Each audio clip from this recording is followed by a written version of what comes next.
네, 반갑습니다. 마음호수 심리상담소의 김진겸 소장입니다. 오늘부터는 강박증 치료를 위해서 새로운 영상을 시도해 보려고 합니다.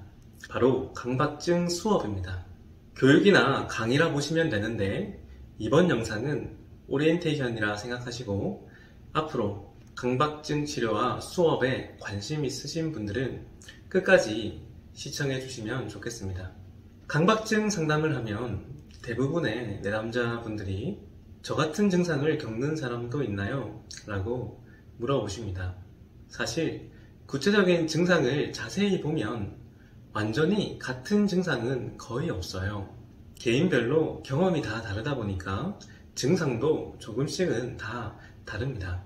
하지만 그 증상이 다 다르더라도 증상이 발현되는 원리나 구조는 거의 비슷합니다.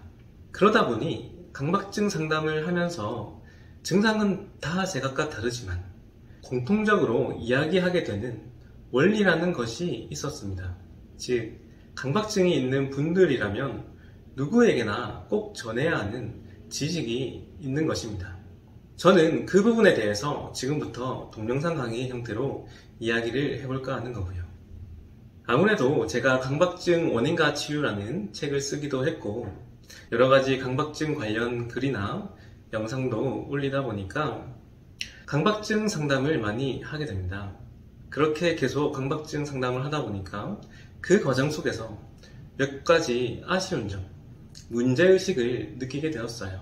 그것이 뭐냐면 첫 번째는 강박증은 원리를 잘 알고 올바른 방향을 가시는 것만으로도 도움이 되는 경우가 생각보다 많은데 그 원리나 방향을 제대로 알려주고 도움을 주는 곳이 잘 없다는 점입니다. 우연히 저를 아시게 되고 상담을 받는 용기까지 내셔서 이렇게 찾아오시는 분들의 이야기를 보면 온갖 여러가지 방법을 찾아보았지만 잘 안되니까 오히려 더 큰 좌절감이 생기고 증상에 대한 오해도 커지고 그래서 더 힘들게 가시는 분들이 많더라는 점입니다. 그게 너무 안타깝다라는 생각이 들었습니다. 그런 상황이라면 상담이라도 받으면 좋겠지만 상담을 받는 데까지도 허들이 생각보다 너무 높은 것 같았습니다. 상담 자체에 대한 불신이 있을 수 있고 몇 달씩 이렇게 장기적으로 상담을 받는다는 결정 자체가 누군가에게는 큰 부담이 될 수도 있다는 점이었어요. 그리고 누구한테 받을지부터 비용적인 부분도 그렇고 확신을 가지기가 쉽지 않은 것 같았어요. 그래서 꼭 상담을 하지 않더라도 강박증에 대해 원리를 알고 올바른 방향을 가지게 하는 것 정도는 일반적으로 할 수 있지 않을까? 그런 생각을 하게 되었습니다. 그리고 두 번째는 양적인 한계가 있구나 이런 생각도 좀 들었어요. 물론 개인의 증상이 다 다르기 때문에 그런 개인적인 부분은 상담이 꼭 필요한 부분이지만 그럼에도 공통적인 원리와 관련한 부분은 교육의 형태로 강의의 형태로 커버할 수 있지 않을까 이런 효율성을 생각하게 되었습니다. 그리고 세 번째는 무엇보다도 사실 나을 수 있다는 확신이 들면 좋겠다라는 생각이 들었어요. 강박증으로 연락을 주시는 많은 분들은 이렇게 물어보시는 경우가 많았습니다. 저도 나을 수 있을까요? 이렇게 물어보세요. 그런데 아이러니하게도 원리대로 따라서 하면 무조건 좋아질 수 있다라는 강력한 믿음이 있어야만 증상 개선이 가능합니다. 하지만 이게 잘 안 되다 보니까 시작 자체가 잘 안 되는 느낌이 있었습니다. 그래도 상담을 오시는 분들은 제 영상이나 글이나 책 등을 보시고 어느 정도 희망을 가지고 오실 거예요. 그 믿음에 힘이 있기 때문에 함께 치료하는 방향으로 나아갈 수 있는 거예요. 그런 면에서 이렇게 하면 안 된다라는 어떤 믿음이 필요하고 그 믿음을 드리고 싶었습니다. 특히나 적어도 노력했는데 방법이 잘못되어서 안 되는 상황은 막아야겠다라고 생각했어요. 그리고 최선을 다해서 노력한다면 반드시 좋아질 수밖에 없는 방법을 알려드리고 싶었습니다. 저는 그 부분에 대한 제가 가지고 있는 확신을 알려야겠다 이런 사명감도 생겼던 것도 사실이에요. 사실 저도 강박증이 있었고 여전히 증상이 올라올 때가 있습니다. 두려운 부분이 있어요. 하지만 그럼에도 지금 제가 괜찮은 이유는 어떤 증상이 와도 원리대로만 하면 빠져나올 수 있다는 확신이 있기 때문입니다. 여러분들도 그런 내적인 확신, 마음가짐을 가졌으면 좋겠다라는 생각이 있습니다. 이런 여러 가지 문제의식, 고민들을 어떻게 해결하면 좋을까 생각했어요. 그래서 떠오른 것이 온라인 강의 수업입니다.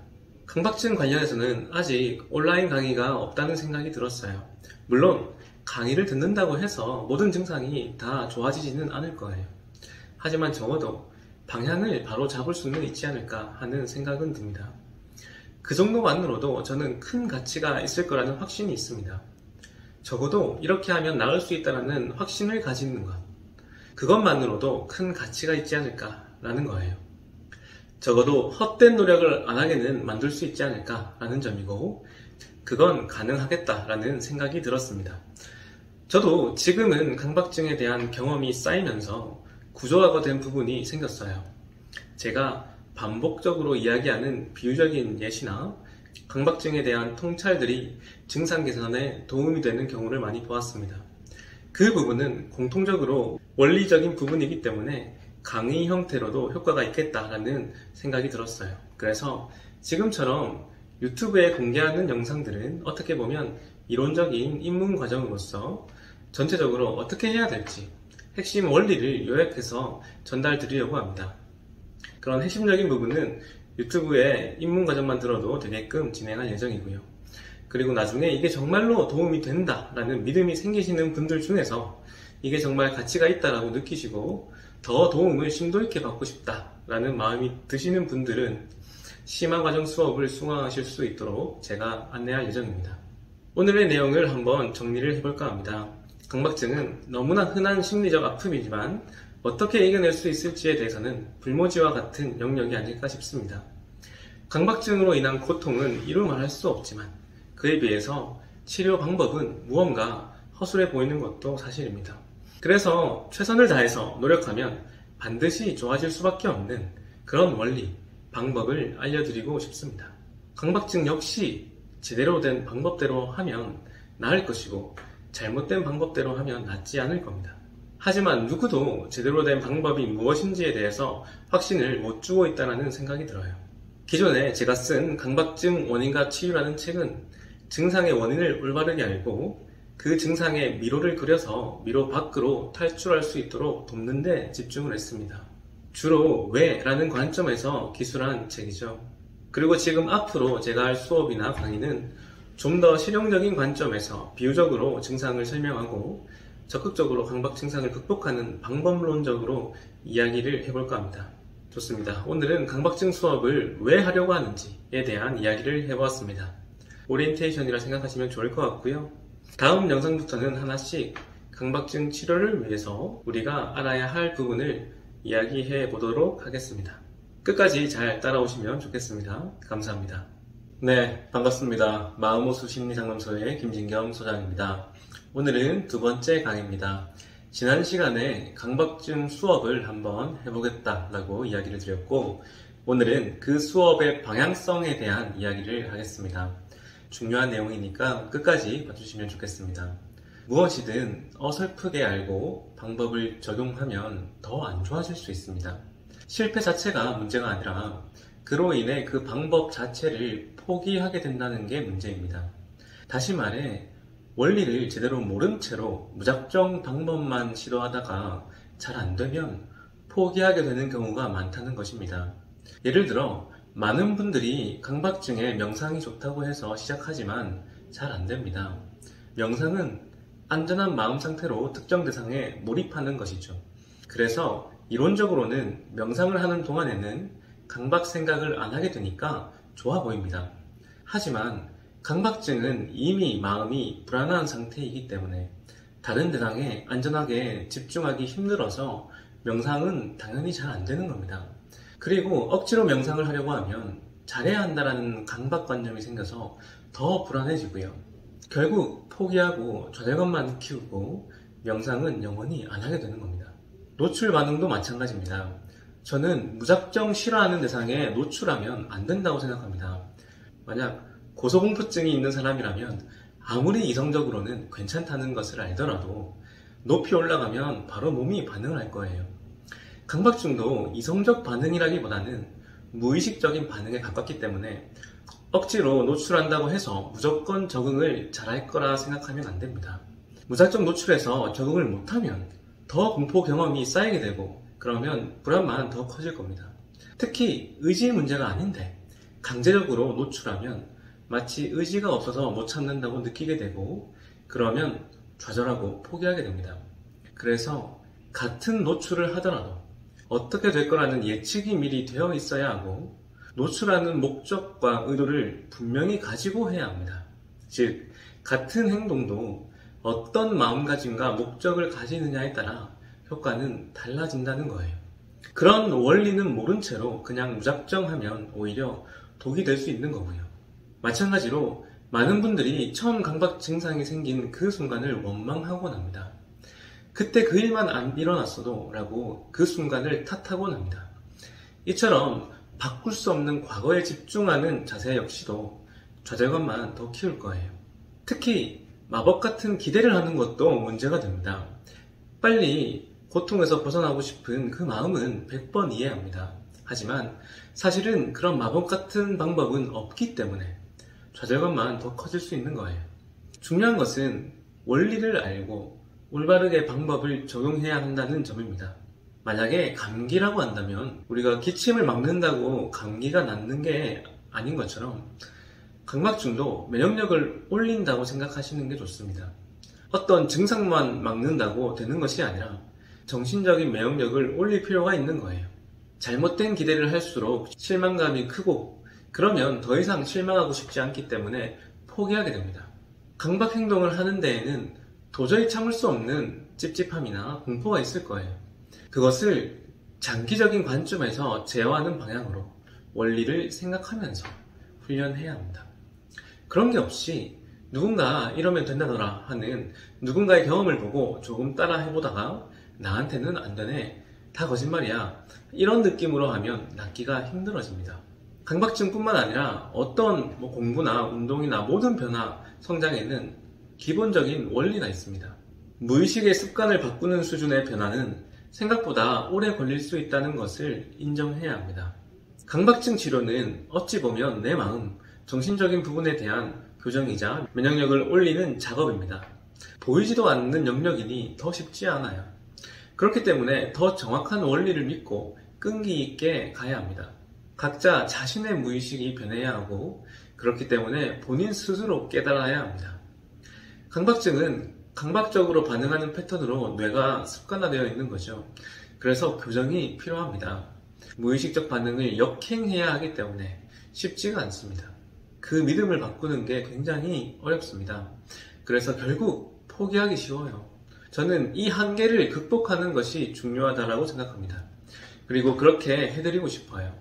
다른 모든 분야와 마찬가지로 강박증도 원리를 알고 올바른 방향이라는 확신을 가지고 마치 물이 끓을 때까지 임계점을 돌파해야 합니다. 이런 지속적인 노력을 하려면 이게 확실하다라는 믿음이 필요하고요. 그래야 치료될 때까지 지속적으로 갈 수 있기 때문입니다.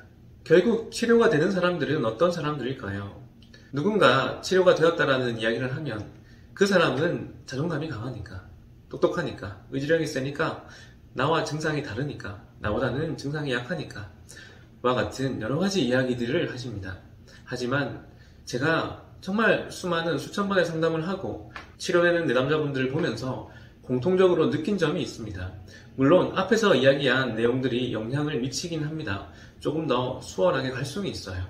하지만 더 중요한 본질적인 요소는 올바른 방향으로 끈기 있게 가느냐, 그리고 그 과정 속에서 스스로 통찰하고 몸소 느껴서 스스로 정신적인 면역력을 기르는 과정을 거치느냐입니다.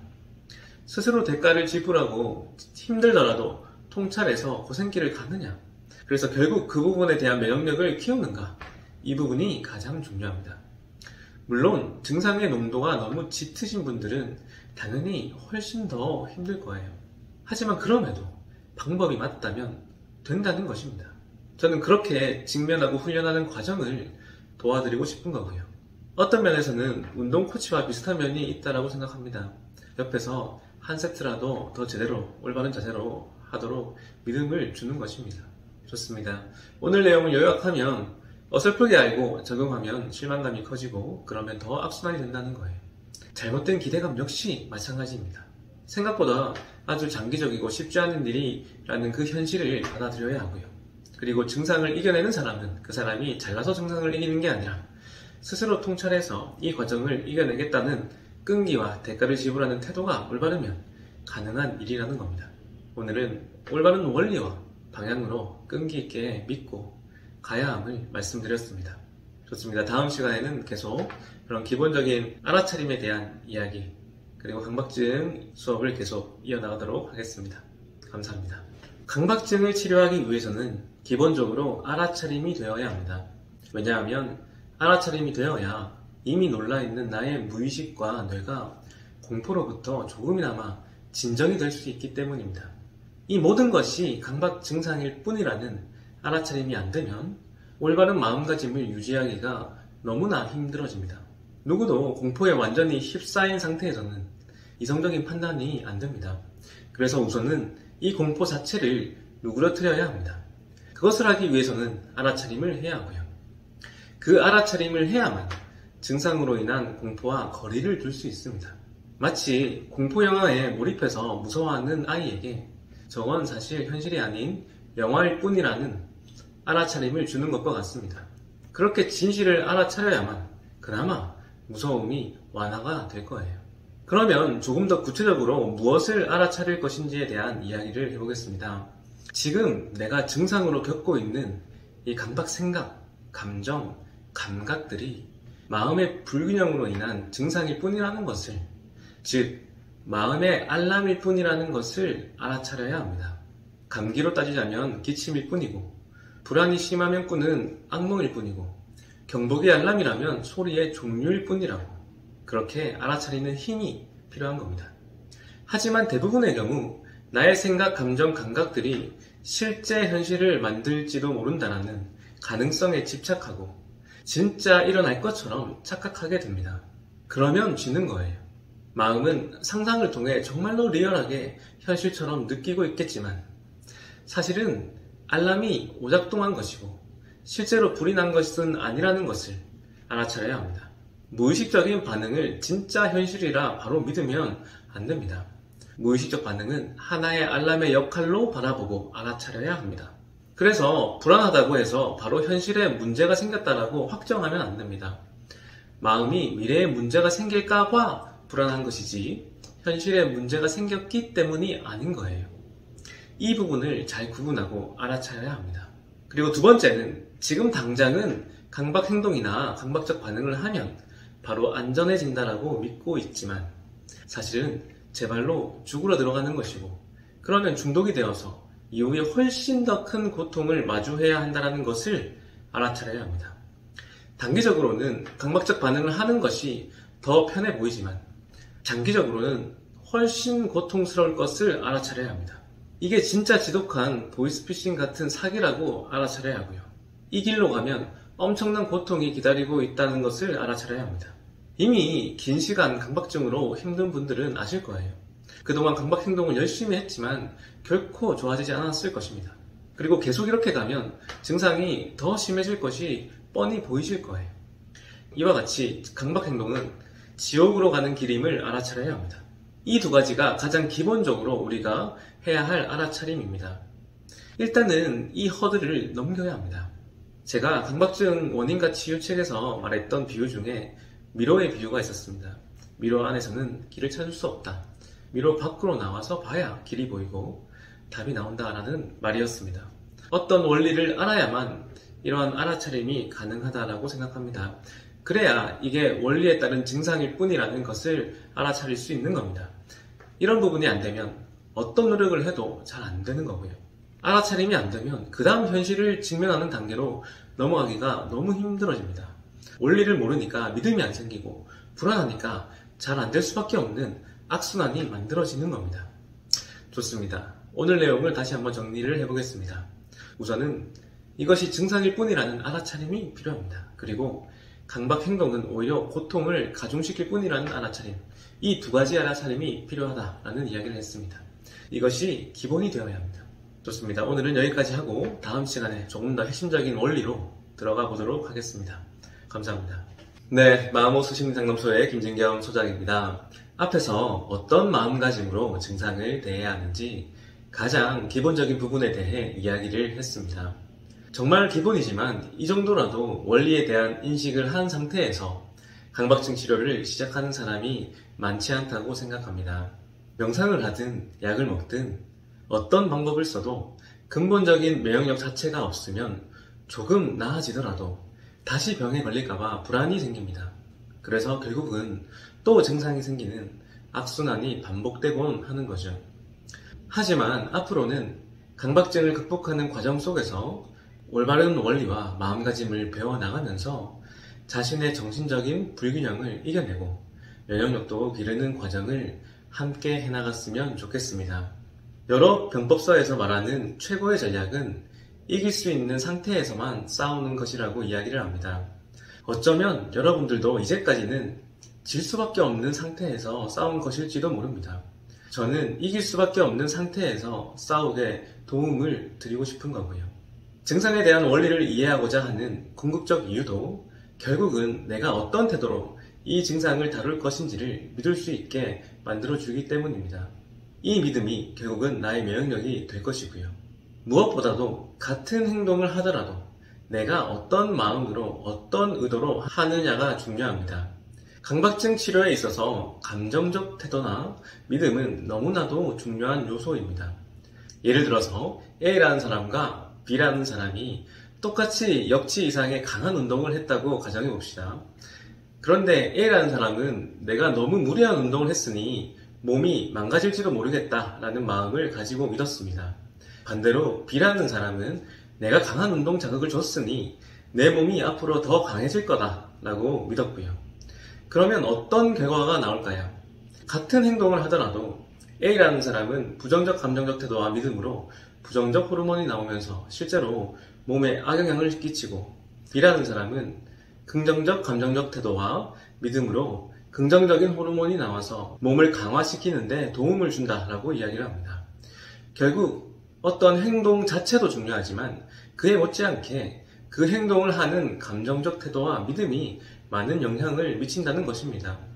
그래서 같은 행동을 하더라도 어떤 태도와 믿음을 가진 채로 하는지가 중요한 이유고요. 강박증 치료도 마찬가지입니다. 그래서 강박증 치료에 있어서 올바른 믿음과 태도, 즉 어떤 의도와 목적으로 강박증을 바라봐야 하는지부터 이야기하도록 하겠습니다. 강박증 치료의 핵심이자 앞으로의 내용 중에서 가장 뼈대가 되는 내용이니 제대로 이해하고 넘어가시면 좋겠습니다. 강박증을 극복하는 과정을 한마디로 요약하면 무의식이 강박적 반응을 하지 않아도 괜찮다는 것을 믿게 만드는 것입니다. 앞으로의 모든 내용은 강박적 반응을 하지 않아도 괜찮다는 것을 무의식에게 가르치기 위한 내용입니다.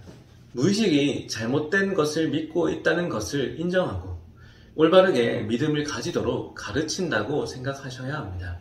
실제로 여러분들의 의식은 이미 이것이 망상적 공포라는 것을 어느 정도는 알고 있을 겁니다. 하지만 내 무의식은 잘 모른다라고 생각하셔야 합니다. 무의식은 주로 감정의 영역이고 감정은 7살 정도의 아이와 같다라고 말합니다. 그래서 부모가 아이를 가르치듯이 생각하셔야 합니다. 이와 같이 목적을 분명히 해야 흔들리지 않을 수 있습니다. 여러분들의 마음속에 위에 제가 말씀드렸던 그 문장을 하나의 깃발처럼 단호하게 꽂으셔야 합니다. 만약 강박사고만 있더라도 마찬가지입니다. 강박적인 생각에 아무런 반응을 하지 않아도 괜찮다는 것을 무의식이 알아가는 과정입니다. 대부분 강박증이 있으시더라도 나의 의식은 강박증이 과하다는 것과 망상적 공포라는 것을 이성적으로는 알고 있는 경우가 대부분입니다. 하지만 나의 무의식은 모르고 있다는 것을 인정해야 합니다. 무의식은 강박적인 생각이 진실이라고 잘못 믿고 있고 무의식은 내가 불안해하는 일이 실제로 일어날 가능성이 있다는 것에 집중하기 때문에 강박적인 생각을 더 믿게 되는 겁니다. 그래서 강박증을 극복하는 과정은 나의 무의식에게 무엇이 진실인지를 알려주는 과정입니다. 무의식을 훈련하고 교육시키는 과정입니다. 강박 증상이 특히나 개선이 힘든 이유 중 하나가 많은 사람들이 무의식이 잘못 믿고 반응하는 것을 내 의식이 잘못 반응하는 것이라고 착각하기 때문에 문제가 생기는 면도 많습니다. 그래서 이렇게 무의식과 의식을 구분을 하려는 것입니다. 실제로 물리적으로 구분이 되는 것은 아니죠. 하지만 치료적인 관점에서는 이렇게 구분해서 생각하는 것이 좋은 겁니다. 다시 말하지만 내 의식은 이미 다 알고 있습니다. 이게 뭔가 이상하고 과하고 잘못된 반응이라는 것을 알고 있습니다. 다만 내 무의식은 아직 모르고 있다는 것을 인정해야 합니다. 그래서 이것을 구분해서 무의식을 가르친다라는 개념이 필요한 거고요. 그런 관점에서 강박증 치료에 접근하셔야 합니다. 진실을 무의식에게 가르치는 과정이다 라고 관점을 가지는 것입니다. 좋습니다. 오늘의 내용을 정리를 해보겠습니다. 강박증을 이겨내는 과정은 나의 정신적인 면역력을 올리는 과정입니다. 그 면역력은 증상을 어떤 믿음과 어떤 관점에서 바라보고 어떤 태도로 반응하는지가 중요합니다. 강박증은 내 무의식이 비현실적으로 잘못 믿고 있는 부분을 다시 가르쳐야 합니다. 그래서 강박 행동을 하지 않아도 괜찮다는 것을 가르친다는 태도로 다가가야 한다는 것입니다.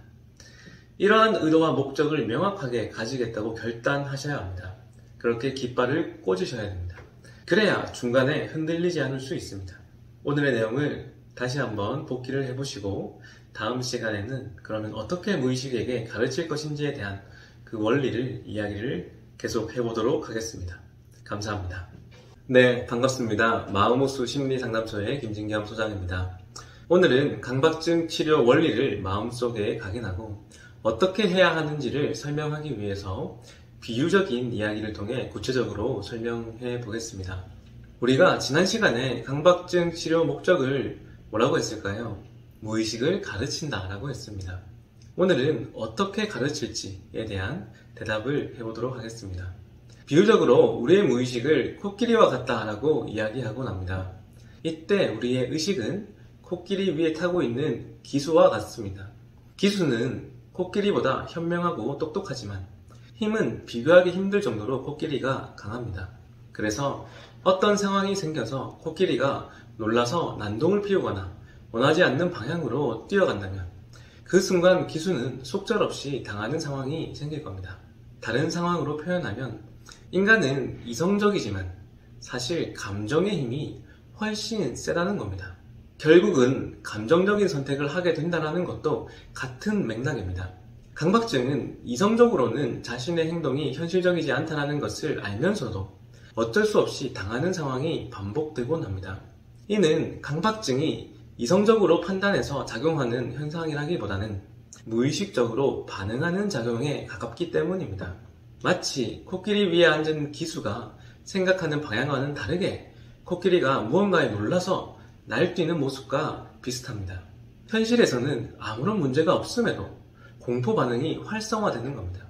무의식은 상상하는 힘입니다. 비현실적인 망상적 공포를 무의식이 상상하기 때문에 몸에서 가짜 경보가 울리는 현상입니다. 강박증을 치료한다는 것은 어쩌면 이렇게 날뛰고 있는 코끼리를 어떻게 훈련시킬 것인가의 문제로 바라볼 수도 있을 겁니다. 이렇게 날뛰는 코끼리를 보면서 기수가 같이 날뛰면 어떻게 될까요? 만약 이것이 가짜 경보인데 잘못 울린 경보기를 가지고 진짜라고 받아들이면 그것이 강박적으로 반응하는 것이라 생각합니다. 계속 강박적 생각을 없애려 한다거나 금지하거나 강박 행동을 반복한다면 어떻게 될까요? 코끼리는 비현실적인 망상적 공포가 진실이라고 더욱더 믿게 될 것입니다. 그러면 강박 행동, 강박적 반응으로 인해서 망상적 공포를 더 강화하게 되는 거고요. 코끼리는 자신의 반응이 옳다고 학습하게 되면서 이후에는 더 크게 날뛰게 되는 겁니다. 더 큰 상상을 하게 된다는 것입니다. 반대로 증상을 완화시키기 위해서는 우리는 같은 상황에서 기존과는 다른 반응을 해야 합니다. 그래서 우선 기수부터 코끼리가 잘못된 반응을 한다는 것을 알아차려야 합니다. 코끼리가 난동을 피운 이후에라도 올바른 방향으로 반응하도록 훈련을 시켜줘야 할 책임이 있는 겁니다. 우선은 반응을 지연시키도록 유도하는 것도 방법일 것이고 더 나아가서는 반응을 멈추는 형태로 가야 할 겁니다. 현실적으로 무엇이 옳은지 객관적인 진실을 가르쳐주고 현실에서 어떤 방향으로 가야 하는지를 알려줘야 합니다. 그러기 위해서는 기수부터 강력한 믿음이 필요한 거고요. 지금 일어나고 있는 강박적 상황이 비현실이자 허상이라는 강력한 믿음이 필요합니다. 실제로 현실에 문제가 생긴 것이 아니라 코끼리가 착각해서 잘못 반응하고 있다. 즉, 잘못된 알람이 울린 것이라는 확신입니다. 불안하고 찝찝한 느낌은 알람일 뿐이라는 강한 확신이 필요합니다. 실제로 불이 나지 않았는데 알람이 잘못 울릴 수 있습니다. 알람이 울렸다고 해서 즉각적으로 불이 났다라고 확신하면 안 된다는 겁니다. 그렇게 믿음을 가진 상태에서 반복적으로 훈련시켜야만 이후에 같은 알람이 울리더라도 다른 반응을 해낼 수 있는 거고요. 날뛰는 반응을 하는 게 아니라 아무런 반응을 하지 않는 겁니다. 그러면 어떻게 이런 강력한 믿음을 가질 수 있는가를 알아야 합니다. 그리고 제대로 올바르게 코끼리 같은 무의식을 훈련하고 교육하기 위해서는 우선 무의식이 무엇을 믿는지를 알아야 하고요. 다시 말해 무의식이 가장 신뢰하는 정보가 무엇인지를 알면 조금 더 무의식을 다루는데 수월할 수 있을 겁니다. 우리가 무엇을 경험하든 그 경험은 세 가지로 구분할 수 있습니다. 바로 생각이거나 감정이거나 감각이거나 이 세 가지입니다. 여러분이 어떤 경험을 하든 그것은 생각이거나 감정이거나 감각적인 무언가일 겁니다. 감각적인 것은 보고 느낄 수 있는 행동 차원도 포함입니다. 그 중에서 가장 현실성이 떨어지고 진실도가 낮은 것은 생각입니다. 현실성과 진실도가 낮다는 것은 그만큼 신뢰도가 떨어지고 믿기가 힘들다는 의미입니다. 생각은 하루에도 10,000가지 이상을 할 정도로 걱정, 잡념 등 망상인 경우가 대부분입니다. 그것들이 다 현실이라면 인생은 정말 괴로울 겁니다. 심지어 제가 아무리 100억을 하루 종일 10년을 넘게 생각한다고 해서 그 100억이 제 현실로 나타나진 않습니다. 당연한 상식입니다. 생각 자체는 하나의 아이디어입니다. 생각은 무한한 가능성의 집합이고요. 생각은 자유라는 말도 있잖아요. 그 이유는 비현실이기 때문에 하는 이야기입니다. 너무나도 비현실적이고 진실성이 떨어지기 때문에 마음속으로 아무리 많이 해도 괜찮다는 의미이고요. 두 번째로 현실성과 진실도가 높은 것은 감정입니다. 자신이 어떤 감정을 느낀 것에 대해서 그것을 거짓말이라고 말하기는 힘들 겁니다. 그래서 감정은 여러 가지 경험을 마음이 기억하기 위해 분류하는 기준이기도 합니다. 좋은지 싫은지 무서운지를 통해서 내가 경험하는 현실이 진짜인 것처럼 느끼도록 도와주고요. 마치 흑백 TV에 색깔을 부여해서 생생한 컬러 TV로 만들어주는 것처럼 감정은 더 큰 생생함을 만들어 현실성을 올려줍니다. 그런 면에서 저는 감정이 두 번째로 현실적인 어떤 정보이자 자극이라고 생각합니다. 세 번째로 가장 현실성과 진실도가 높은 것이 바로 감각입니다.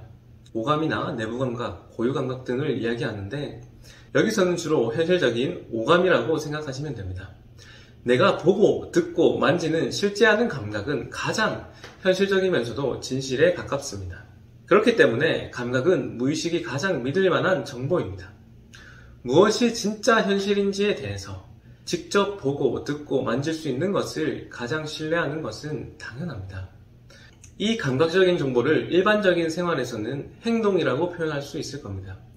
행동을 통해 가장 보고, 듣고, 만지는 감각을 느끼기 때문입니다. 우리가 아무리 진짜라고 생각을 설명하더라도 믿지 않던 것들을 실제 감각으로 눈앞에 보여주면 사람들은 믿습니다. 행동으로 보여주면 믿는 겁니다. 다른 부연 설명이 필요가 없어지죠. 감각적인 정보를 우리는 가장 현실성과 진실도가 높은 자극이라 생각할 수 있는 겁니다. 중요한 것은 이처럼 무의식은 현실적이고 진실성이 높아서 가장 믿을 만한 정보인 이 행동, 감각 차원의 정보를 보고 무언가를 믿는다는 점입니다. 무의식은 이런 행동을 보고 무엇이 진실인지를 판단하는 거고요. 그래서 내가 100번, 1000번 머리로 강박적 생각이 진실이 아니라고 생각을 하더라도 한 번 강박 행동을 하면 소용이 없어지는 겁니다. 머리로는 아무리 아니다 라고 외면하더라도 행동으로 보여주면 무의식은 그 행동을 보고 역시 강박적으로 불안해하는 알람이 진실이라고 믿게 되는 거고요. 머리로는 강박적인 공포이고 그럴 리 없다고 아무리 외쳐도 현실에서 비현실적인 행동을 해버리면 그 비현실적인 행동이나 반응 때문에 그것이 진실이라고 무의식은 믿어버리는 겁니다. 사실은 그것이 비합리적이고 비현실적인 것인데 내가 무의식에게 잘못된 가르침을 주고 있는 것입니다. 이러한 원리와 본질, 진실을 모른 채로 강박증과 타협하기 때문에 아무리 노력해도 강박증과의 싸움에서 지게 되는 거고요. 강박증을 극복하기 너무나 힘든 이유 중 하나입니다. 한 번의 잘못된 행동과 반응이 겨우 공들여 쌓은 탑을 도미노처럼 무너뜨리기 때문입니다. 즉, 강박 행동을 하는 것이 그냥 별거 아니라고 생각한다는 거죠. 사실 그런 강박적 반응이 사실은 큰 의미가 있고 그것이 정말 나에게 독을 주입하는 것이라는 그 진실을 알고 계셔야 합니다. 우리가 무의식에게 가르쳐야 한다고 했습니다. 그것이 목적이라고 했어요. 그런데 이 강박 행동을 함으로 해서 더 잘못된 가르침을 하게 된다는 점이 문제입니다. 그래서 강박증이 지독하게도 낫기 힘든 거고요. 강박 사고만 있는 사람도 마찬가지입니다. 어떻게 반응하는지를 보고 판단한다는 겁니다. 생각을 억지로 안 하려고 하고 금지하고 그러면 그 반응을 보고 절대로 해서는 안 되는 생각이구나 라고 더 믿게 된다는 거예요. 이러한 원리를 충분히 인식하고 그 상태에서 무의식을 가르칠 수 있어야 합니다. 좋습니다. 오늘은 어떻게 무의식을 훈련시킬 것인지에 대해서 이야기를 했습니다. 무의식은 감각적인 정보, 특히 행동과 같은 반응을 보고 무엇을 믿을지를 정하기 때문에, 그렇기 때문에 강박적 반응, 강박적 행동을 해서는 안 되는 겁니다. 기존과는 다른 올바른 반응을 해야만 우리가 치료의 과정, 즉 면역력이 생길 수 있고 여러분들이 이 내용을 잘 이해하고 받아들여서 강박증에 대한 면역력을 키우시는데 꼭 도움이 되시면 좋겠습니다. 다음 시간에 추가로 계속 무의식을 훈련시킬 방법과 태도에 대해서 더 구체적인 내용을 이야기하도록 하겠습니다. 감사합니다. 네, 반갑습니다. 마음호수 심리상담소의 김진겸 소장입니다. 예전 수업에서 무의식을 어떻게 가르칠지에 대해 코끼리와 기수 비유로 설명해 보았죠. 물론 코끼리 같은 무의식을 한 번에 완벽하게 훈련시킬 수는 없습니다. 하지만 지속적으로 옳은 방향으로 마치 당근과 채찍을 주듯이 옳은 자극을 계속 빈도 있게 준다면 반드시 훈련의 성과가 나타날 겁니다. 지난 시간에는 절대로 강박 행동을 해서는 안 되는 이유와 원리에 대해서 전달을 했습니다. 저는 강박 행동이나 강박적 반응을 한다는 것이 얼마나 치명적인지, 그것이 어떤 의미인지를 누구보다도 너무나 잘 알기 때문에 절대로 강박 행동을 하지 않는 것에 에너지를 집중합니다. 그것이 제가 가지고 있는 면역력이에요. 예를 들어서 저는 어느 날 산책을 하러 나가는 길에 건전지를 버려야겠다라고 마음을 먹었습니다. 그래서 건전지를 모아뒀던 통에서 건전지를 꺼내다가 어떤 건전지에서 이상한 오염물질, 뭔지 모를 물질이 묻었어요. 저는 그것을 원하지 않게 만지게 되었고 엄청난 찝찝함이 올라왔습니다. 저 같은 경우 강박적인 수준의 찝찝함은 신체가 타들어가는 느낌으로 오는 경우가 많은데 그때의 느낌이 딱 그런 느낌이었습니다. 뭔가 알 수 없는 그 물질이 묻은 손이 완전히 타들어가는 느낌이 들더라고요. 그래서 빨리 씻고 싶었습니다. 그 씻고 싶다라는 강한 충동과 압박이 생긴 거죠. 그 순간 당연히 건전지에 알 수 없는 오염물질이 손에 묻었고 그렇기 때문에 손을 씻는 것은 당연하다라고 생각하실지도 모릅니다. 하지만 제가 생각했던 것은 뭐냐면 그 씻는 행동을 일부러 하지 않았어요. 왜냐하면 찝찝한 느낌이 들 수 있는 것은 사실이지만 그 느낌은 너무 과했기 때문입니다. 그 느낌 자체가 강박적이라는 느낌이 들었기 때문입니다. 손에 묻은 물질이 무엇이든 내가 이렇게까지 죽을 수준으로 찝찝하게 느끼는 것 자체가 잘못이고 그래서 그것이 과하다라는 생각이 들었고 이것은 강박적인 알람이다라는 것을 알아차린 겁니다. 공포를 심어주고 원하는 행동을 하게 만드는 것이 강박증의 패턴이라는 것을 잘 아셔야 합니다. 그렇기 때문에 저는 다른 방식으로 행동하고 반응하기로 마음을 먹었습니다. 만약 여기서 손을 씻는 강박 행동을 하게 되면 무의식은 손에 묻은 물질이 그만큼 엄청나게 위험한 물질이었다는 것을 더 믿게 될 거라는 것을 알아차린 것입니다. 그렇기 때문에 저는 앞으로 이 불확실한 물질에 대해서 계속 그렇게 반응해야만 할 거예요. 저는 그것이 무엇인지도 모르기 때문에 불확실한 불안이 생길 것이고 그러면 그 불안이 곧 강박적인 습관이 되는 겁니다. 그러한 패턴이 뻔히 보였습니다. 그렇기 때문에 무의식에게 그러한 잘못된 믿음을 부여하고 잘못된 훈련을 시키고 잘못된 가르침을 주는 것이 훨씬 더 위험해 보였습니다. 그 비현실적인 믿음을 강화해버리면 앞으로 강박증 때문에 얼마나 고통스러울지가 눈에 보였습니다. 저는 그것이 더 큰 공포로 다가왔어요. 그래서 일부러 손을 씻지 않고 원래 가려고 했던 산책을 그냥 나갔습니다. 일상대로 하던 대로 건전지를 버렸고, 그렇다고 해서 찝찝한 타들어가는 느낌이 사라지지는 않았습니다. 1시간가량 산책을 했던 것 같아요. 그 1시간 동안 손은 계속 타들어가는 느낌이 있었고 너무나 괴로웠습니다.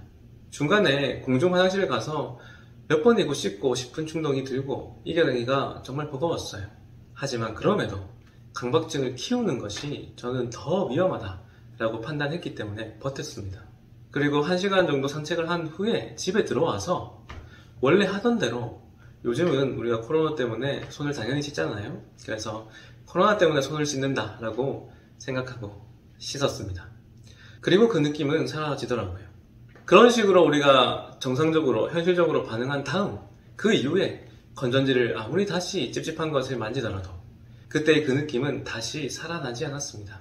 제가 강박적 반응, 강박 행동을 안 했기 때문에 내 마음에게 그것이 뭔가 대단한, 꼭 씻어야만 하는 불길한 무언가라는 인식을 안 줬기 때문에, 그렇게 가르쳤기 때문에 그 느낌을 다시 느끼지 않을 수 있었다고 생각합니다. 저는 강박 행동이 무의식에게 얼마나 강력한 믿음을 줄 수 있는지와 그것이 얼마나 위험한 행동인지를 알았기 때문에 참을 수 있었다고 생각합니다. 마치 마약을 하지 않는 이유와 같습니다. 마약이 내 삶을 망칠 거라는 강한 두려움 때문에 하지 않는 것과 같아요.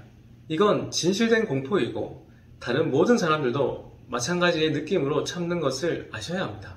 제가 팁을 하나 알려드리면, 내가 평생 해도 괜찮은 행동이 아니면 안 하는 것이 좋습니다. 순간적인 충동적 불안 때문에 현실적인 행동을 해버리면 비현실적인 믿음이 만들어지기 때문입니다. 그리고 그 비현실적인 믿음이 사실은 우리의 인생에 훨씬 더 암덩어리처럼 위험하기 때문이고요. 여러분들에게도 저와 같은 강박증에 대한 본질적인 원리에 대해서 강력한 믿음을 만들어서 강박 행동을 참아낼 수 있는 지점이 생기시길 바랍니다. 치료하는 과정은 정신적인 면역력을 올리는 과정이라고 했습니다. 현실적이고 진실성이 높은 건강한 믿음을 가지면 정신적 면역력이 올라갑니다. 그래서 현실적인 감각을 통해 진실 여부를 판단하는 것이 좋습니다. 반대로 비현실적이고 진실성이 낮은 건강하지 않은 믿음은 바이러스와 같다라고 판단하셔야 합니다. 그리고 이 바이러스는 감각이라는 현실적인 필터이자 면역력을 무시하고 비현실적인 생각을 믿어버리면서 더 강화가 됩니다. 이렇듯 잘못된 바이러스에 전염된 것처럼 정신적으로 자신이 잘못된 면역 체계를 만들었기 때문에 생긴 증상임을 인정하고 이해하고 알아차려야 합니다. 만약 내가 비현실적인 생각을 믿음으로 가지지 않았다면 절대로 강박증 때문에 이토록 고통스럽지 않았을 거라 판단해야 하고요. 그것을 내가 무의식에게 잘못 가르치지만 않았어도 괜찮았을 겁니다. 좋습니다. 다시 강조하겠습니다. 무의식 입장에서는 강박적 반응, 강박적 행동, 이런 것들이 본질적인 믿음을 만듭니다. 그동안 무의식에게 잘못된 믿음을 가르쳤다는 것을 인정해야 합니다. 오히려 비현실적인 믿음을 믿게끔 강요한 거예요. 반대로 가장 현실적인 감각 정보를 믿는 것이 필요합니다. 그것이 어찌 보면 치료약이 될 수 있습니다. 그것이 면역력을 올리는 힘이 될 수 있고요. 지금 내가 이 정도로 불안해할 만한 일이 현실 감각적으로 일어나고 있는지를 확인해야 하는 겁니다. 그 불안이 현실적으로 봤을 때 너무 과하다면 그것이 잘못 울린 알람이라고 판단해야 하는 거고요. 지금 내가 무서워하는 것이 그냥 생각이거나 그럴 가능성과 관련한 두려움인지 아닌지를 판단해야 합니다. 진짜 현실적인 불안의 감각적 대상이 있는지를 확인하는 것입니다. 비현실적인 믿음을 무의식이 믿고 있기 때문에 사실은 이 모든 것들이 생기는 현상이라는 것을 받아들여야 합니다. 그리고 한편으로는 잘못 중독된 것임을 인정해야 합니다. 이와 같이 현실을 있는 그대로 직시하고 인정하고 내려놓아야 하고요. 그렇게 다 내려놓으면 그때부터 변화는 시작됩니다. 좋습니다. 오늘은 강박증에 대해서 어떻게 대응하는 것이 옳은지에 대해 제 사례를 통해서 한 번 더 이야기를 드렸습니다. 다음 시간에 더 구체적인 뉘앙스와 원리를 계속 전달하도록 하겠습니다. 감사합니다. 네, 반갑습니다. 마음호수 심리상담소의 김진겸 소장입니다. 지금까지 무의식을 어떻게 가르칠 것인가 라는 그 방법에 대해서 이야기하고 있습니다. 오늘은 무의식을 가르친다는 개념을 설명하기 위해서 그 원리를 이야기하기 위해서 굉장히 중요한 비유를 한 가지 더 해보려 합니다. 이 무의식이라는 것은 어린아이와 같다라고 표현할 수 있습니다. 마치 어른처럼 지혜는 없지만 어떤 것이든 스펀지처럼 흡수해버리고 한편으로는 고집스럽고 감정적인 어린아이입니다. 그래서 이것을 비유적으로 어떻게 가르칠 것인지를 함께 이야기해 보려고 합니다. 어떤 아이가 떼를 쓴다라고 생각해 보겠습니다. 그 아이가 아이스크림을 사달라고 길바닥에 주저앉아서 울면서 난동을 피웁니다. 그러면 어떻게 해야 할까요? 굉장히 난감한 상황일 겁니다. 주변 사람들도 다 쳐다보고 그런 상황이라면 이 시끄러운 아이를 잠재우기 위해서 아이가 원하는 대로 당장 아이스크림을 사준다면 어떻게 될까요? 앞으로 훨씬 더 큰 악순환에 빠지게 될 겁니다. 왜냐하면 아이는 버릇이 더 나빠질 것이기 때문이에요. 내가 때만 쓰면 원하는 것을 얻을 수 있다는 비현실적인 잘못된 믿음이 만들어지기 때문입니다. 그렇기 때문에 일반적으로 부모님들이 원하는 대로 해주지 않는 겁니다. 나중에 더 힘들어질 것을 확실하게 인식하기 때문입니다. 지금 떼 쓰는 것 때문에 힘든 것보다 나중에 아이가 버릇이 나빠지게 되면 훨씬 더 힘들 거라는 것을 알고 있는 겁니다. 아이가 버릇이 나빠지는 것이 더 나쁘다는 거죠. 저는 그것이 강박적 반응을 해주는 것과 비슷하다라는 생각을 합니다. 강박 행동을 하면 무의식은 그 행동을 보고 더 버릇이 나빠지고 더 비현실적인 믿음을 믿게 되는 것과 같습니다. 이것이 굉장히 비슷한 느낌이 있습니다. 아닌 것은 때를 써도 아닌 것이 되어야 합니다. 때를 쓴다고 아닌 것이 맞는 것이 되어서는 안 되는 거예요. 부모에게는 아닌 것은 아니라고 그 현실적인 진실을 가르칠 책임이 있는 겁니다. 그래야 나중에 그 아이가 건강하게 자라서 이 현실을 살아갈 수 있기 때문이에요. 그럴 때는 단호하게 행동하는 것이 필요합니다. 지금 당장은 너무 힘들고 주변 사람들이 볼까봐 민망하기도 하고 여러가지 정말 내 마음이 불안하고 두려움이 올라오겠지만 지금 당장 빨리 아이를 타협하고 싶겠지만 그럼에도 단호해져야 하는 거예요. 그것은 아이를 정말로 사랑한다면 힘들더라도 아이를 위해서 단호하게 결정해야 하는 부분입니다. 그리고 오히려 그동안 잘못 가르쳤음을 인정해야 해요. 요즘 그런 프로그램들이 많죠. 아이를 마법처럼 변화시키는 그런 프로그램들을 보면 2시간, 3시간 부모가 버티고 앉아서 잘못된 것을 단호하게 가르치는 모습을 보곤 합니다. 그렇게 한번 가르치는 것이 그 아이의 평생을 좌지우지할 수도 있는 거예요. 강박증도 마찬가지입니다. 두려움과 공포가 크다고 해서 거짓이 진실이 되면 안 됩니다. 강박적인 순간에 엄청난 불안과 공포가 올라오더라도 아닌 건 아닌 겁니다. 타협해서는 안 됩니다. 단호하게 비현실적인 망상적 공포는 끝까지 아닌 것은 아니라고 알려줄 수 있어야 합니다. 그것을 아이에게 행동으로 가르쳐야 하듯이 무의식에게도 행동을 통해 훈련을 시켜줘야만 하는 거고요. 무의식 역시 2시간이고 3시간이고 아닌 것은 아니라고 훈련시켜야 할 책임이 있는 겁니다. 그렇다고 해서 강박 행동을 무작정 이유 없이 억지로 멈추라고 이야기하는 것은 절대로 아닙니다. 그런다고 해결되지 않습니다. 많은 내담자분들이 자신이 예전에 분명히 강박 행동을 하지 않고 억지로 참아내 보았지만 그럼에도 증상이 줄어들지 않았다라고 말합니다. 그래서 다시 강박 행동을 하는 잘못된 방향으로 가버리는 거죠. 앞에서 아이를 훈육하는 그 비유에 어느 정도 정답이 있다라고 생각합니다.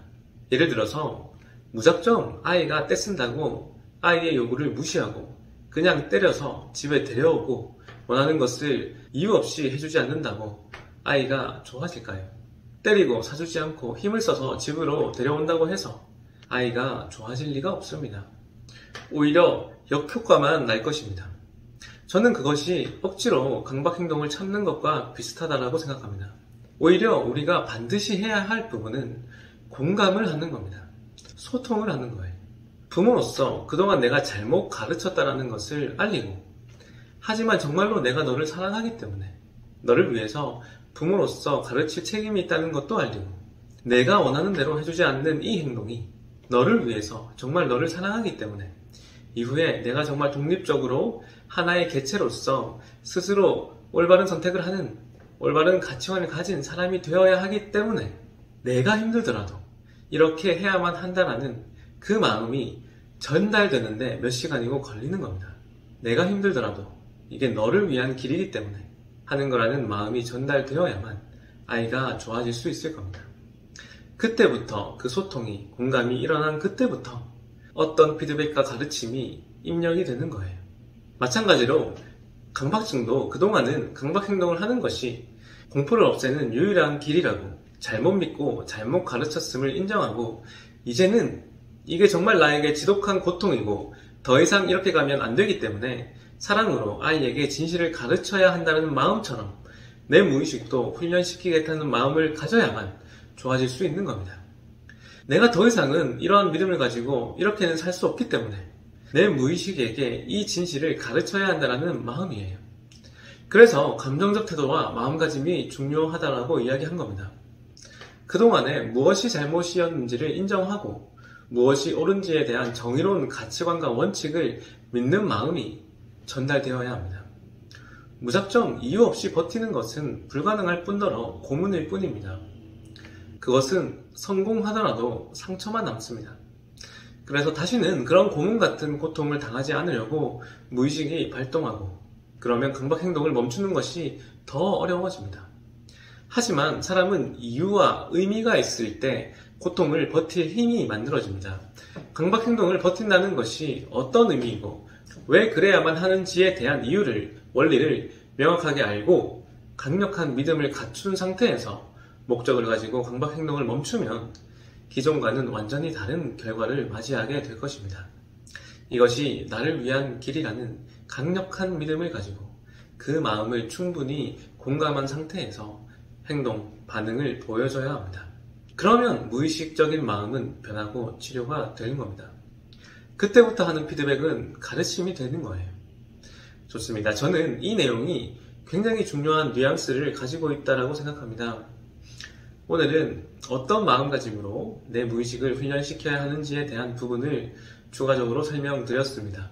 여기서 대부분 그냥 억지로 하려고 하기 때문에 잘 안 되는 지점이 생기고 포기하고 실망하게 된다고 생각합니다.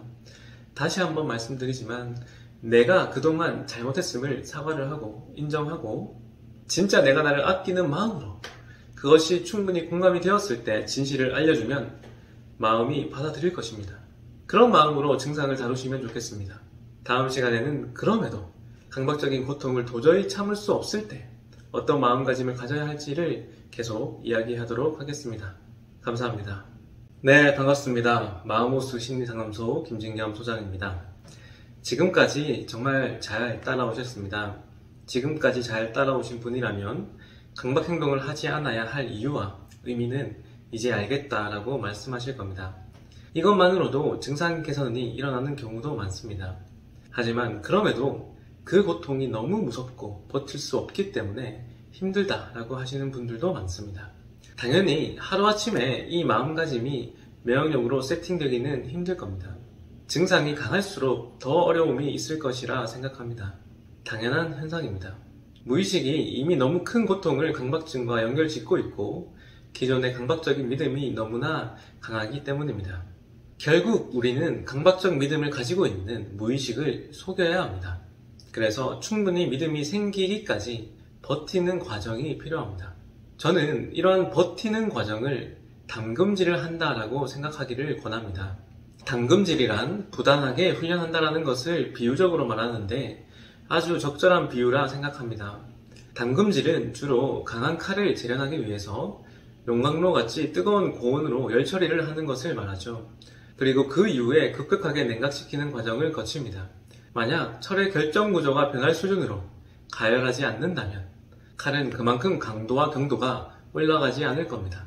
마찬가지로 우리는 신체, 신경, 감각적으로 불안 자체를 견딜 수 있는 면역력이 필요합니다. 그런데 이 엄청난 불안과 두려움, 찝찝함 이런 것들을 견딜 시간을 충분히 가지지 못한다면 자신의 신체는 불안 자체를 견딜 면역력을 키울 기회를 잃는다 라고 생각하시는 것이 좋습니다. 오히려 이러한 엄청난 불안이 왔을 때 몸으로 견디는 과정을 거쳐야만 내가 불안과 공포, 두려움을 이길 수 있는 존재가 될 수 있을 겁니다. 이러한 마음가짐으로 계속 강박적으로 불안을 해소하며 당금질하기를 피하기보다는 당금질하기를 통해서 직면하고 불안 자체를 견딜 수 있는 면역력을 기르는 것이 중요합니다. 이렇게 하는 것은 강박 행동을 하는 것과는 완전히 반대로 확연하게 다른 결과를 가져다 줄 거예요. 강박 행동을 하면 단기적으로는 불안과 공포를 없앤 것으로 착각하지만 결국 강박적인 생각이나 행동에 의존하게 되고 시간이 지나면 불안과 공포도 커지고 강박적인 생각이나 행동도 그만큼 더 커집니다. 갈수록 고통의 크기가 커지고 상처만 깊어지는 과정입니다.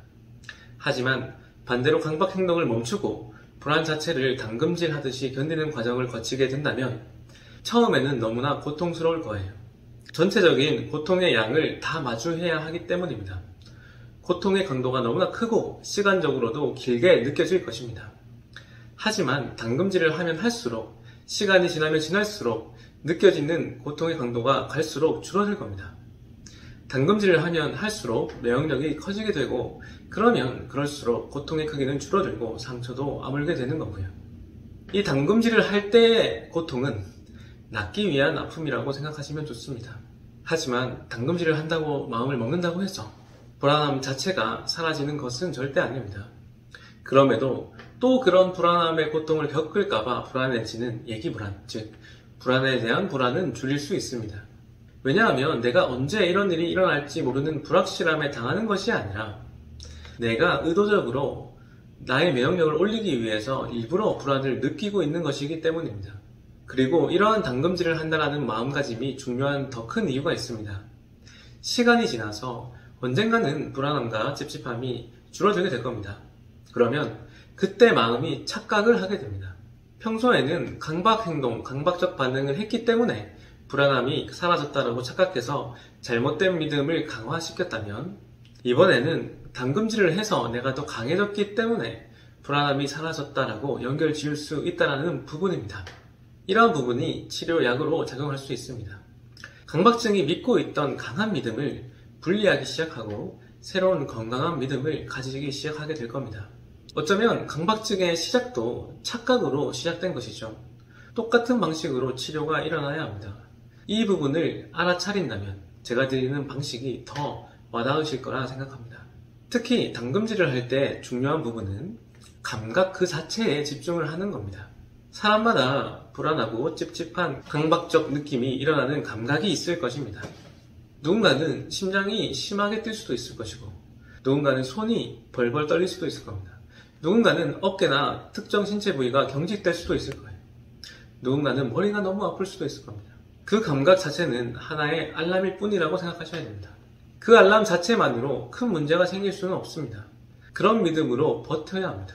그리고 오히려 당금질을 더 할 기회라고 생각하고 그 감각을 더 강하게 느끼고자 의도하는 것도 하나의 방법이 됩니다. 즉, 강박적 대상에 집중하는 것이 아니라 그 강박증을 일으키는 이 감각 정보에 의식을 집중해 주는 겁니다. 이러한 내부 감각을 피하려고 했기 때문에 그동안 증상이 발현되었다라고 생각하시는 게 좋습니다. 그리고 끝까지 감각을 다 느끼겠다라는 마음으로 이 당금질을 시도하셔야 합니다.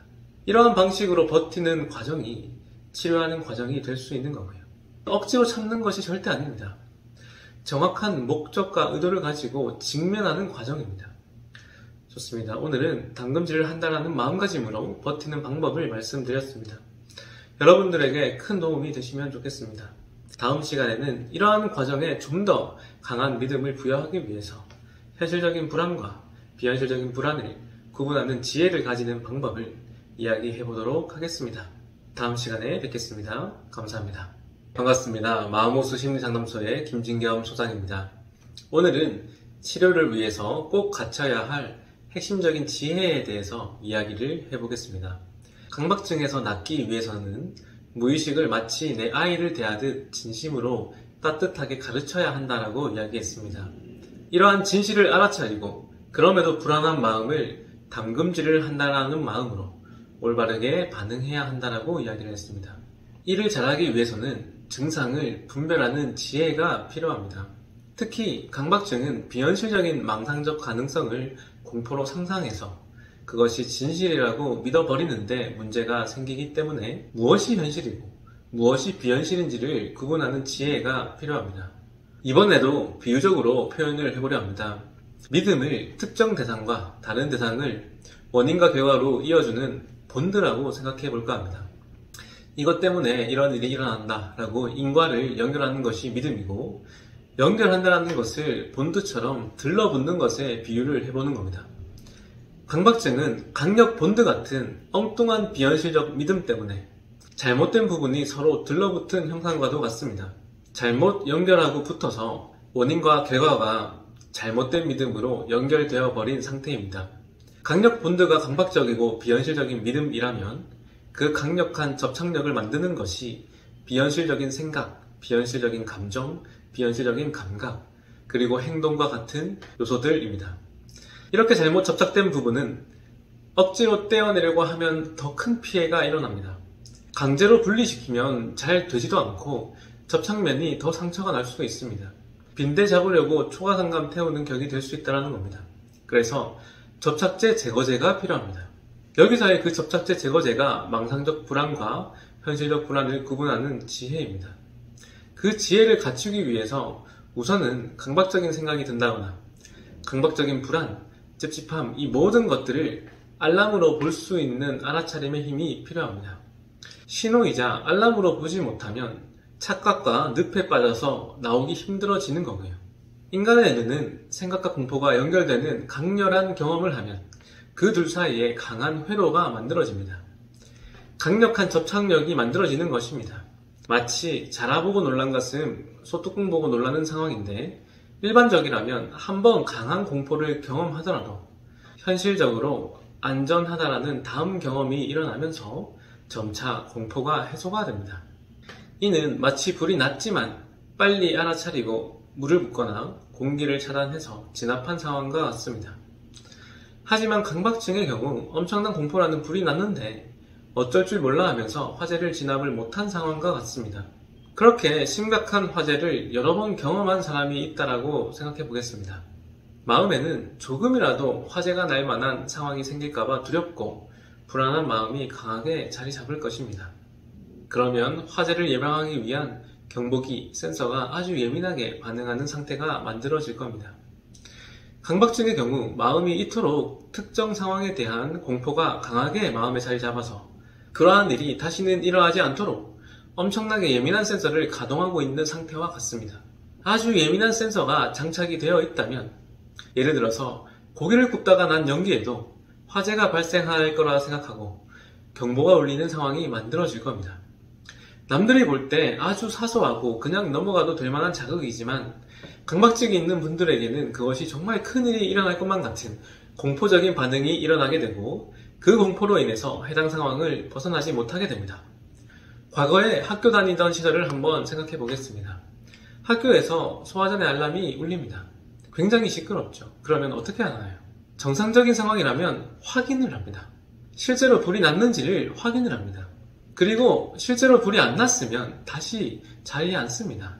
왜냐하면 알람이 잘못 울렸다라고 판단했기 때문입니다. 하지만 강박증에서는 이런 활동을 하지 않는 게 문제입니다. 알람이 울렸으니 불이 났을 거라 완전히 믿어버리고 무작정 물을 뿌리고 불이 난 곳을 끝까지 찾고 있는 모습과 닮았습니다. 공포 때문에 정상적이지 않은 반응을 하는 것입니다. 알람이 울렸다고 해서 꼭 불이 난 것은 아닌데 그것을 너무 확실하게 믿어버리는 것입니다. 알람 자체는 그렇게 똑똑하지는 않습니다. 이게 진짜로 불이 나서 생긴 연기인지 담배 연기인지 고기를 굽다 생긴 연기인지까지는 구분을 못한다는 거예요. 무의식은 그런 구분을 할 수가 없습니다. 그런 지혜로운 판단은 내가 해줘야 됩니다.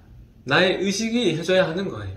실제로 현실 감각적으로 내가 이렇게 불안해할 만한 일이 있는지를 내가 스스로 의식적으로 구분해 줄 수 있어야 합니다. 마치 불이 났는지를 내가 확인하듯이 그렇습니다. 그게 아니라면 실제로 보고 듣고 감각할 수 없는 가능성의 무언가라면 그것은 망상적 공포이자 강박증 때문에 잘못 울린 알람이라고 구분하는 지혜가 필요합니다. 이러한 지혜를 접착제, 제거제처럼 사용할 수 있어야 하는 거고요. 이것이 우리가 기본적으로 알아차림을 위한 지혜입니다. 다시 말하면 내가 이렇게까지 불안한 감정, 불안한 알람이 울릴 만큼의 사건이 현실적으로 있는지를 내가 직접 의식적으로 확인할 수 있어야 한다는 겁니다. 그 확인하는 방법은 감각적인 정보로 확인하는 것이 좋습니다. 실제로 내가 보고 듣고 느낄 수 있는 그러한 현실적 대상이 있는가를 오감을 통해서 확인하는 지혜입니다. 그러한 것이 없다면 우리는 알람이 잘못 울렸다고 알아차릴 수 있어야 합니다. 그것을 구분하는 지혜가 우리에게 꼭 필요한 거고요. 좋습니다. 그럼 다음 시간에는 이러한 불안한 상황에서 무엇을 믿고 무엇에 의지해야 하는지 망상적 불안을 구분하는 지혜를 조금 더 배워보도록 하겠습니다. 다음 시간에 뵙겠습니다. 감사합니다. 네, 반갑습니다. 마음호수 심리상담소의 김진겸 소장입니다. 오늘은 강박증인지를 알아차리고 강박 행동을 할지 말지를 구분하는 지혜를 얻기 위해서 알아야 할 질문하는 방식에 대한 이야기를 해보도록 하겠습니다. 우리가 이제까지 해온 모든 믿음을 가지고 강박 증상일 뿐이라고 알아차리더라도 여러가지 증상이 나를 계속 침투하면 정말 버티기가 힘이 듭니다. 앞에서 이야기했듯이 우선은 현실적인 감각을 믿을 수 있는 힘이 필요합니다. 앞으로 일어날 가능성을 파고들어서 판단하는 것이 아니라 실제로 내가 있는 현실에 일어난 일인지를 판단하는 지혜입니다. 이런 감각적인 정보 이외에 실제로 이것이 현실인지 아닌지는 어떻게 판단하면 좋을까요? 현실이라는 것은 기본적으로 다른 사람에게도 현실이라는 것을 말합니다. 우리가 다 같이 공유하는 것을 현실이라고 이야기합니다. 예를 들어서 여기 앞에 있는 이런 컵이 있으면 저는 모든 사람들에게 이게 컵이라고 말할 수 있어요. 왜냐하면 이것은 현실이기 때문입니다. 전 세계 모든 사람들한테 이 컵을 공유할 수 있기 때문이에요. 우리가 이렇게 다 같이 공유할 수 있는 것들은 현실적이다 라고 보시면 됩니다. 그런 면에서 현실은 하나입니다. 강박적 생각은 누구와도 공유되지 않아요. 아무도 내가 어떤 생각을 하는지 알 수 없습니다. 내가 행동으로 옮기기 전에는 현실이 되지 않기 때문에 안전한 겁니다. 그렇기 때문에 현실이 아닌 망상이라 볼 수 있는 거예요. 다른 강박증이라도 자신이 믿고 있는 그 믿음을 다른 사람들에게는 말하기가 곤란할 거라 생각합니다. 뭔가 그런 이야기를 하면 나를 이상한 사람으로 볼 것 같은 느낌이 생길 겁니다. 다른 사람에게 주장하거나 공유할 수 없을 거예요. 그것이 내 영혼과 양심이 알람을 보내주는 겁니다. 이것은 진실이 아니고 망상이라고 알람을 보내주는 거예요. 우리는 그런 영혼과 양심의 지혜로운 알람을 새겨 들어야 합니다. 그렇기 때문에 이미 나의 의식은 다 알고 있다는 겁니다. 무엇이 진실이고 무엇이 거짓인지 이미 여러분들의 마음은 이미 다 알고 있습니다. 이와 같이 영혼과 양심의 지혜로운 알람을 새겨 듣는 것이 아니라 내 무의식적인 신경의 알람을 무조건적으로 믿으면 안 된다는 겁니다. 우리는 마음속 영혼과 양심이 말하는 그 내용을 믿어야 합니다. 그것이 가장 현실적이다 라고 생각하시면 좋습니다. 우리는 모두에게 공유할 수 있는 것이 가장 현실적입니다. 그래서 이런 식으로 질문을 해보는 것을 추천드립니다. 내가 믿고 있는 것을 모든 사람들에게 이야기하고 주장할 수 있는가? 이렇게 질문해 보시는 것입니다. 만약 그것이 힘들다면, 당당하게 다른 사람들한테 말할 수 없다면, 다른 사람들도 이렇게 믿고 살아야 한다라고 이야기할 수 없다면 그것은 강박증을 만드는 비현실적인 믿음이자 망상적인 공포라고 구분하는 지혜가 필요합니다. 이것과 비슷한 질문 몇 가지를 더 알려드리려고 합니다. 내가 지금 하는 행동대로 이 세상 모든 사람들이 나와 같이 판단하고 행동한다면 세상이 더 좋아질까? 라고 물어볼 수도 있습니다. 그래도 괜찮은지 스스로 내 영혼과 양심에게 물어보는 겁니다. 좋다라고 판단되면 해도 됩니다. 하지만 뭔가 비효율적이고 이상하다, 아니다 라고 판단이 된다면 건강하지 않은 행동이자 판단이라 생각하시면 좋습니다. 이와 같은 질문들은 나의 영혼과 양심을 일깨워서 판단하게 하는 강제 버튼입니다. 이러한 힘을 매력적으로 사용하셔서 이겨내시면 좋겠습니다. 추가적으로 이런 질문도 있을 수 있습니다. 내가 정말 사랑하는 사람에게도 그 사람도 이러한 믿음과 이런 판단, 이런 행동을 하면서 살아가도록 내가 주장할 수 있는가 라고 생각해 보는 것도 좋습니다. 그리고 또 다른 질문은 지금 내가 하고 있는 이 행동, 이 판단, 이 해석을 평생 계속했을 때 과연 내 인생이 더 좋아질 것인가? 내 인생이 더 성장할 것인가? 이런 것들을 질문해 보시는 것도 좋습니다. 이 모든 것들이 내 영혼과 양심을 일깨우는 지혜로운 질문이라고 보시면 좋습니다. 이러한 질문들을 통과하지 못하는 부분들은 대부분이 건강하지 않은 강박적인 생각이자 판단이자 믿음이자 반응이라고 보시면 됩니다. 좋습니다. 그래서 지금까지 강박증을 이겨내기 위한 기본적인 원리와 마음가짐에 대해서 살펴보았습니다. 여러분들에게 많은 도움이 되었으면 좋겠습니다. 다음 시간에는 이러한 입문 과정의 마지막으로 지금까지의 과정을 간단하게 정리, 요약하는 시간을 가지고 마무리하도록 하겠습니다. 감사합니다. 네, 반갑습니다. 오늘은 입문 과정 마지막으로 이제까지의 내용을 정리해보는 시간을 가지도록 하겠습니다. 오늘은 그동안 이야기한 강박증 치료를 위한 핵심 원리를 다시 요약해보려 합니다. 강박증을 극복하기 위해서는 우선 인정을 해야 합니다. 강박증 때문에 내 인생을 망치고 있고 강박증 때문에 아무것도 못하고 있다는 것을 인정하라는 것이 아닙니다. 오히려 반대입니다. 내 마음에 문제가 있었기 때문에, 즉 비현실적인 믿음이라는 바이러스에 감염될 만큼 나에게 정신적인 면역력이 없었기 때문에 강박증에 시달리고 있음을 인정해야 합니다. 강박증 때문에 망했다는 방식으로 인정하기만 하면 증상 개선이 아니라 무의식에게 핑곗거리를 제공할 뿐입니다. 내가 대단한 존재이고 잠재력은 풍부했지만 이놈의 강박증 때문에 아무것도 못했다는 좋은 회피 지점을 제공할 수 있는 거예요. 오히려 그동안 자신의 믿음과 방식이 틀렸음을 인정하는 것이 좋습니다. 그리고 강박증을 낫게 하려면 어떤 믿음과 방식을 선택해야 하는지에만 집중해야 합니다. 다른 것은 중요하지 않습니다. 만약 공부를 하기 힘들다면 다른 이유가 아니라 잘못된 방식으로 열심히 안 했기 때문이라고 인정하는 것이 좋을 거예요. 만약 경제력이 없다면 경제적인 부분과 관련해서 제대로 된 에너지를 투입하지 않았기 때문이라 인정하는 것이 좋습니다. 이와 같이 진짜 문제가 되는 그 부분을 인정해야 문제가 해결될 수 있기 때문입니다. 강박증에 대해서도 잘 모르면 당연히 당하기 쉬운 것입니다. 이것은 얼마나 착한지나 얼마나 고통스러운지와는 전혀 상관이 없습니다. 아무리 나쁜 사람이라도 공부를 제대로 된 방식으로 긴 시간 동안 열심히 한다면 좋은 성적을 거둘 것입니다. 돈에 대한 제대로 된 방식을 연구하고 실천하는 사람은 돈을 많이 벌 수 있을 겁니다. 마찬가지로 강박증도 제대로 된 방식으로 꾸준히 하면 반드시 낫습니다. 그 본질적 요소를 찾고 그 부분을 해내면 됩니다. 저는 그런 면에서 하기만 하면 되는 가장 본질적인 요소를 알려드리고 싶었습니다. 이걸 안 하면 안 되고 하면 되는 단순한 원리입니다. 하지만 어설프게 알고 적용을 하게 되면 실망감이 커지고 그러면 더 악순환이 될 수 있기 때문에 제대로 알 필요가 있습니다. 그런 면에서 잘못된 기대감도 독이 될 수 있어요. 생각보다 아주 장기적이고 쉽지 않은 일이라는 현실, 강박증 치료라는 것이 그렇다는 그 현실을 받아들여야 합니다. 그리고 그 사람이 잘나서 증상을 이기는 것이 아니라 스스로 통찰해서 원리를 믿고 끝까지 이 과정을 이겨내겠다는 끈기와 대가를 지불하는 태도, 특히 강박증을 대하는 마음가짐이 중요하다고 이야기했습니다. 여러분들도 그런 마음가짐으로 시작하시면 좋겠습니다. 좋습니다. 첫 번째로 강박적 생각이나 불안한 느낌, 이 모든 것이 사실은 증상일 뿐이라는 것을 알아차려야 합니다. 강박 행동은 고통을 가중시킬 뿐이라는 알아차림이 기본적으로 되어야 합니다. 강박증을 이겨내는 과정은 나의 정신적인 면역력을 올리는 과정입니다.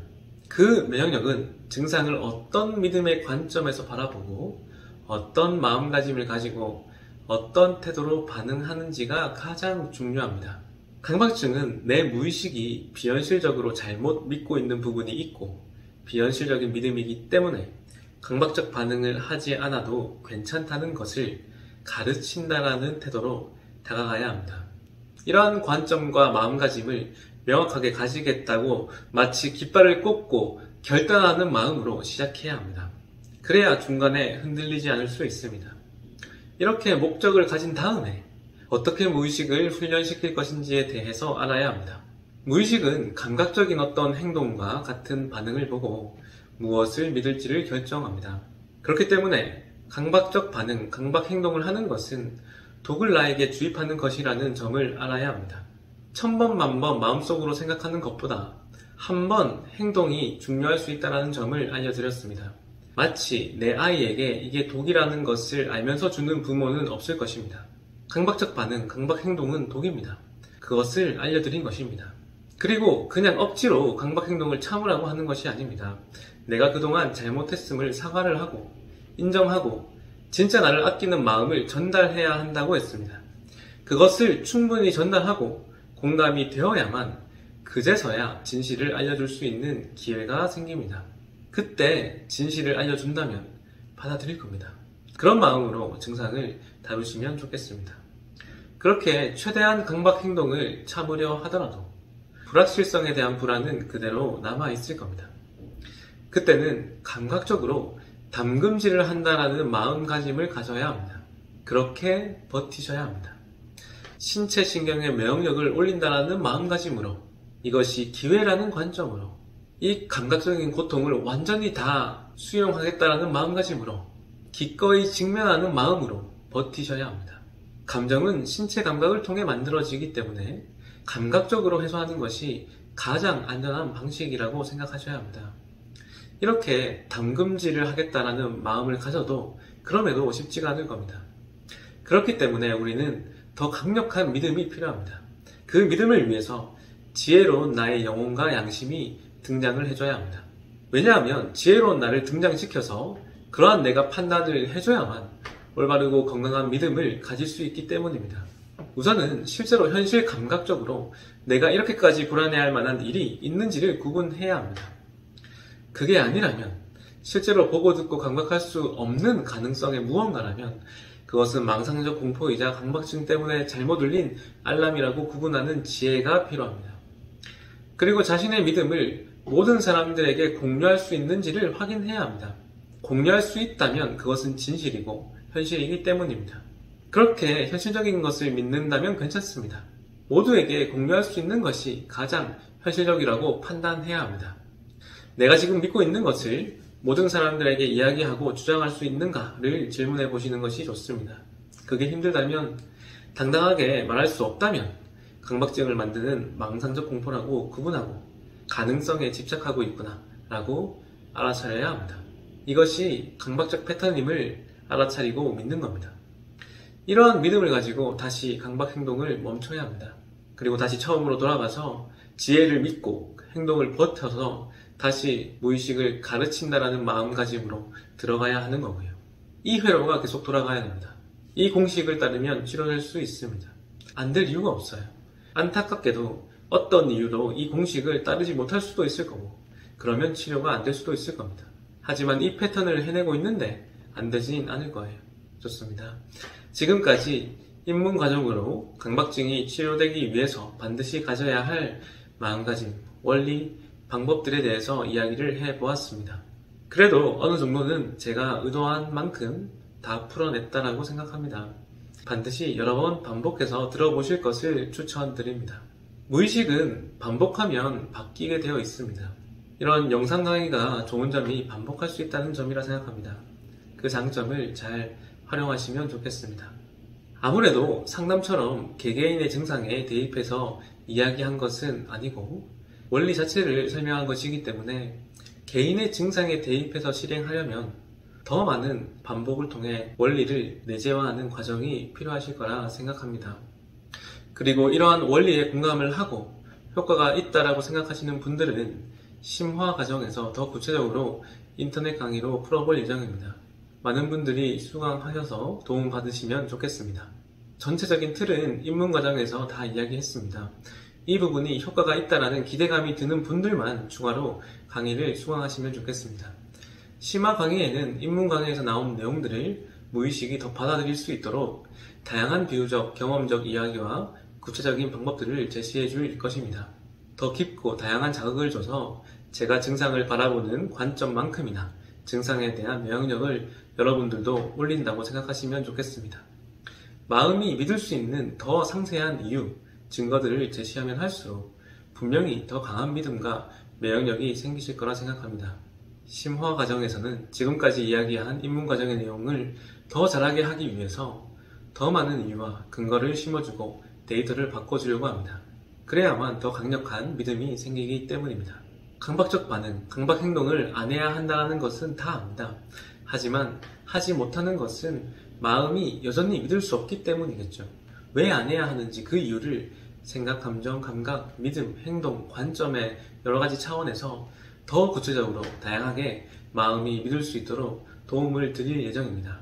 다만 이런 분들은 심화 과정을 수강하지 않는 것이 좋습니다. 예를 들어서 강의를 듣는 것만으로 치료가 될 거라 기대하는 분들이거나 비용적으로 부담이 너무 심한 사람, 그리고 강사에게 모든 것을 의존하려는 사람, 이런 분들은 수강하지 않으시는 것이 좋습니다. 하지만 스스로 정말 이 내용들이 가치가 있다고 느끼시고 자신이 책임지고 낫겠다라는 마음을 가지시고 그만큼의 고통의 대가를 지불하겠다라는 마음이 있으신 분들이라면 그런 분들이 수강하시면 반드시 도움이 될 거라 생각합니다.